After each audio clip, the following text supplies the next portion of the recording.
Welcome to 1407 Gray Malkin Lane, the living memory of the X-Men. Don't let anyone tell you different.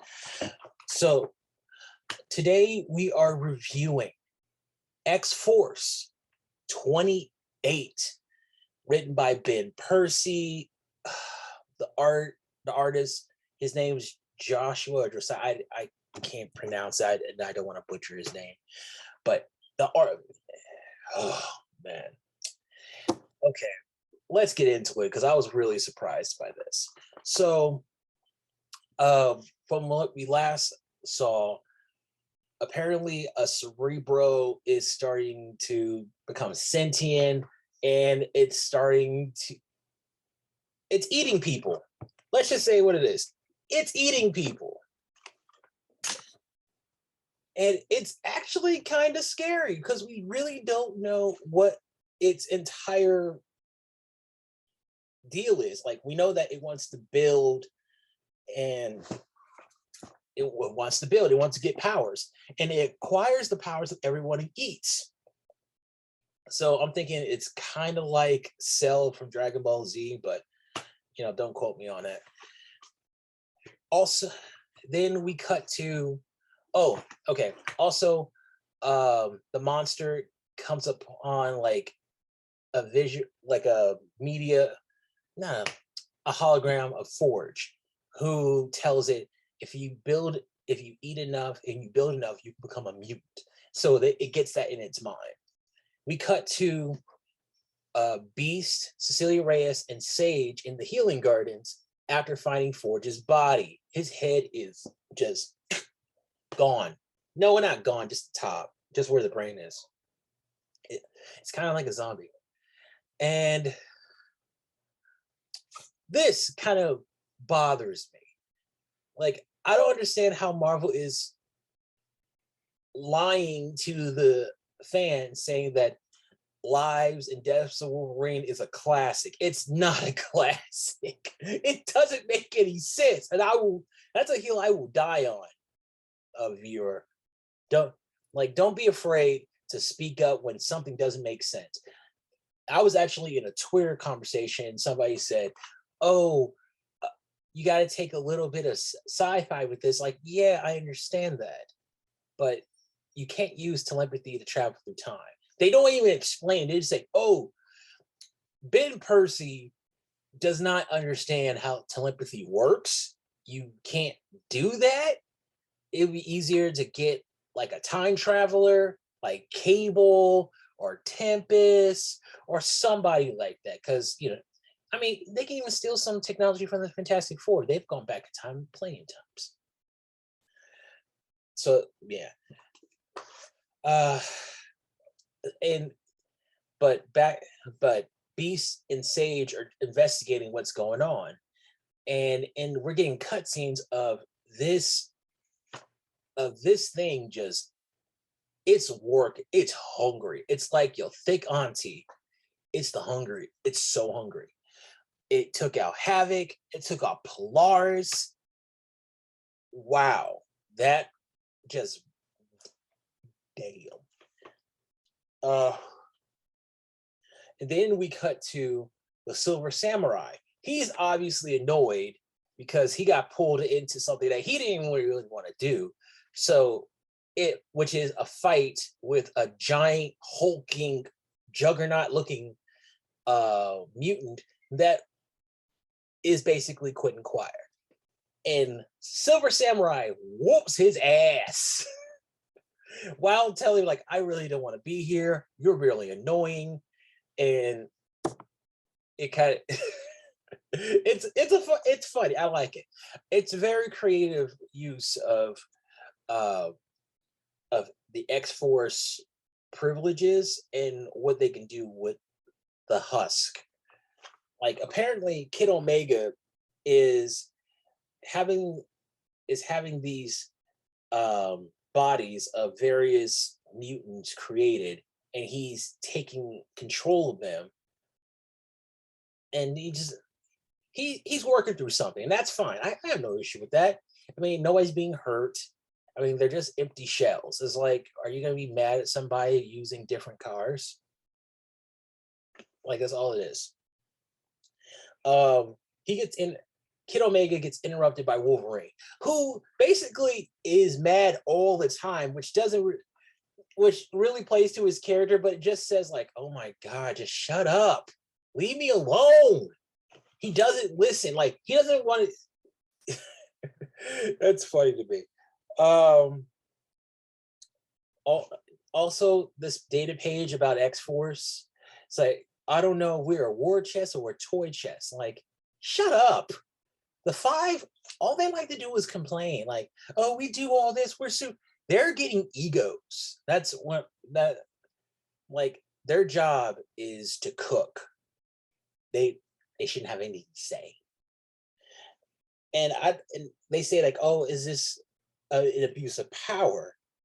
No, it's not an abuse of power because no one's being hurt, and the only reason they're complaining about it is because the Five don't like Quentin Quire, which kind of plays into something that happens in Immortal X-Men. We'll get into that in another video.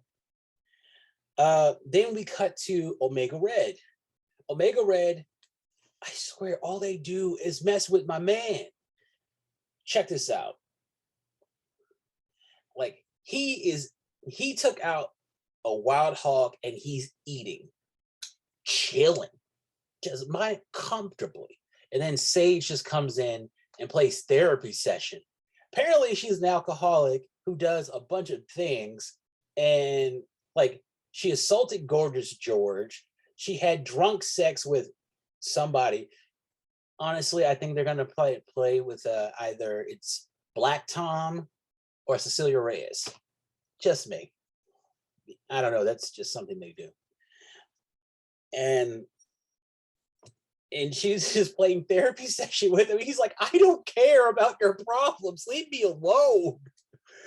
And she's like, oh, well, you could be helping us because we could really use you. Like, oh my God. Don't take it, Big Red. Don't take it. It's funny. Then we cut to Domino and Wolverine is telling Domino that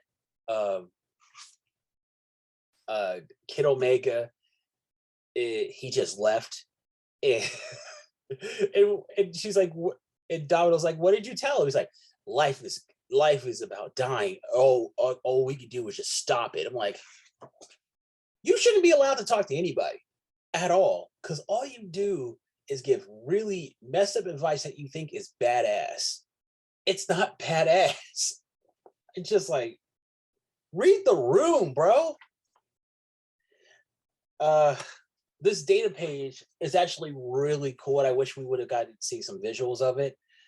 It basically shows that a character assessment of Colossus. He's very strong. He's very ferocious. He looks all of these things, but inside he's really gentle. He's very like, he uses soft hands. Like he's not just a brute like a lot of the strong guys in Marvel are. And what I really like is that Colossus is trying to fight what's going on with him. And I think that's really cool. Either that or the Chronicler is trying to mess with Mikhail and free Colossus, but it's a bit by bit. And I'm really surprised that no one knows or notices. But that data page really brings that up too. No one's looking at Colossus because he's so trustworthy and he's a strong dude, which is true, but like, check up on him because he be going through stuff.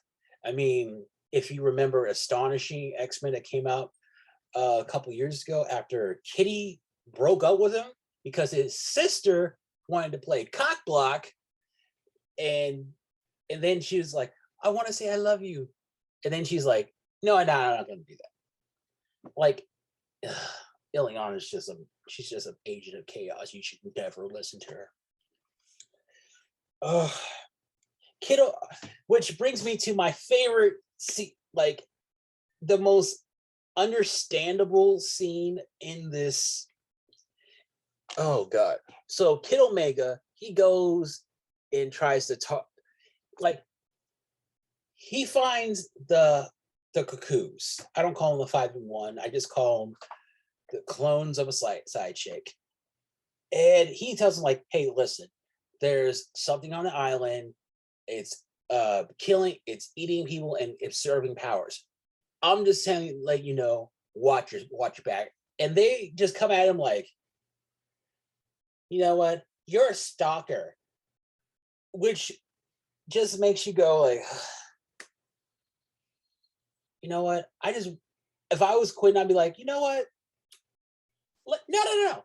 Let them keep. I would find the thing and say, you know what? Eat them. Okay, they're annoying. They're so entitled, and it just fun. Like, it'd be really fun irony. I don't want Quentin to get back with Phoebe at all. He deserves better, and especially because Phoebe showed that she is like, she has no backbone, none.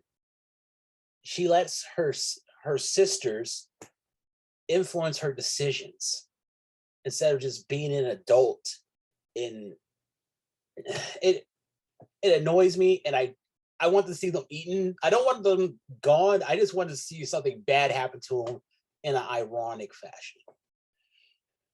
It's this book is, and my takeaways from this: Domino would make a better field leader. Wolverine needs to not talk to children at all. And